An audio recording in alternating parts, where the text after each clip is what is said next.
കാസർഗോഡ് മഞ്ചേശ്വരത്ത് പൂട്ടിയിട്ട വീട്ടിൽ കവർച്ച. ബീച്ച് റോഡിലെ വീട്ടിൽ നിന്ന് 22 പവൻ സ്വർണ്ണാഭരണങ്ങൾ കവർന്നു. വീടിന്റെ പിൻഭാഗത്തെ വാതിൽ കുത്തിത്തുറന്ന നിലയിലാണ്. അരുൺ പാറക്കൽ വിവരങ്ങളുമായി ചേരുന്നുണ്ട് കാസർഗോഡ് നിന്ന്. അരുൺ, എന്താണ് ലഭ്യമാകുന്ന വിവരങ്ങൾ? മോഷ്ടാവിനെ കുറിച്ച് സൂചനയുണ്ടോ? പോലീസ് പറയുന്നതെന്ത്? അരുൺ.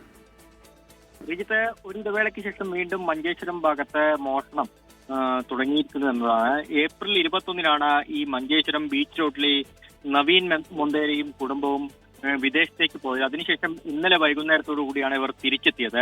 ഈ തിരിച്ചെത്തിയ സമയത്താണ് കവർച്ച നടന്ന വിവരം അറിയുന്നത്. ഇരുനില വീടിന്റെ പിൻവശത്തെ വാതിൽ കുത്തിത്തുറന്നാണ് മോഷ്ടാക്കൾ അകത്തു കടന്നിരിക്കുന്നത്. വീട്ടിലും സൂക്ഷിച്ചിരുന്ന 22 പവൻ സ്വർണ്ണാഭരണങ്ങൾ കവർന്നിട്ടുണ്ട്. മഞ്ചേശ്വരം ബീച്ച് റോഡിലാണ് ഈ ഒരു നവീൻ മുന്തേരയുടെ വീടുള്ളത്. അവിടെയാണ് ഇത്തരത്തിലുള്ള മോഷണം നടന്നിരിക്കുന്നത്. എന്തായാലും മഞ്ചേശ്വരം പോലീസ് സംഭവത്തിൽ കേസെടുത്ത് അന്വേഷണം ആരംഭിച്ചിട്ടുണ്ട്. മോഷ്ടാക്കളെ കുറിച്ചുള്ള സൂചനകൾ ഇതുവരെയും പോലീസ് ലഭിച്ചിട്ടില്ല. പ്രദേശത്തെ CCTV ദൃശ്യങ്ങളെല്ലാം തന്നെ പോലീസ് പരിശോധിക്കുന്നുണ്ട്. മുൻപും ഈ പ്രദേശങ്ങളിലൊക്കെ തന്നെ മഞ്ചേശ്വരം കുമ്പള ഭാഗങ്ങളിലൊക്കെ തന്നെ തുടർച്ചയായ മോഷണം ഉണ്ടായിരുന്നു. ഒരിടവേളയ്ക്ക് ശേഷം വീണ്ടും ഈ മോഷണം തുടങ്ങിയെന്നാണ് ശ്രീജിത്ത്.